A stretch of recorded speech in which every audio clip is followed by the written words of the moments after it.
Hello everyone, Panda here, back with another Bounty Bash video, and today we are gonna talk about what to roll with dices.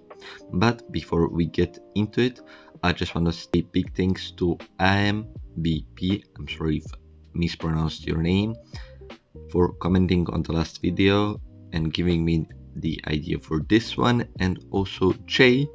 Big out to Jay for helping me by giving me a ton of tips and insight what to actually roll in the game.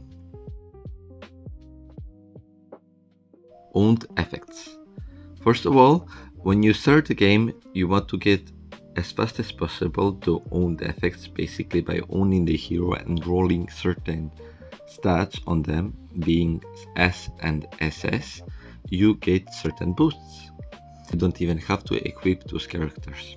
So, first of all, you want to get Seabeard and his gold effect. Next, you want Bunny for her hero's crit hit chance, 2.5%, and also Smash Joe with his hero's crit chance of 2%. For hero crit damage, you want positives, hero's crit hit damage. For a bit more crowd control, you want Frosty's own effect, freeze time 7.2%, and also Pull Plug's own effect of stun time plus 5%. And for more elemental damage, you want Herbacan's own effect of 30%, and also Vespa's own effect of elemental damage up by 10%. Next, what effects do you want on your heroes? I would suggest going for either skill damage, hero's crit hit damage, or skill cooldown, which is gonna allow you to have your skills faster. Also, by having this equipped effect, it means it gives you the stats to the whole team. So yeah, I wouldn't focus too much on guild boss damage because it's not really relevant to the PvE aspect of the game. And also attack speed up you can get from other sources. Also, I would suggest gold for the gold hero team, which I would personally use with Seabeard. So yeah, I just wanted to add another part, which is when you push a certain stage, I would recommend going back.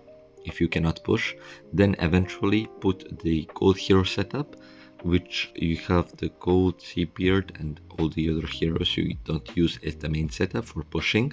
That way you can earn maximizing gold as much as possible, especially how expensive it gets into the later game. Next, we have gear. On gear, you mainly want skill damage.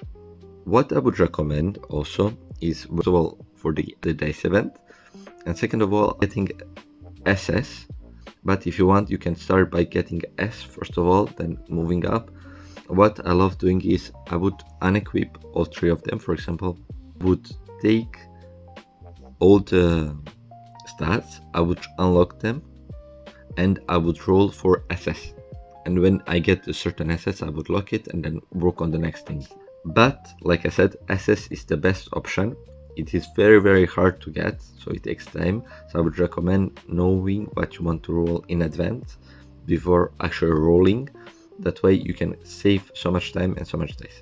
Okay. Also, I would like to say thank you all for watching. We have hit 500 views in the last 28 days, and I'm very grateful for that. Also, don't forget to like, comment, subscribe, and see you in the next one. Peace.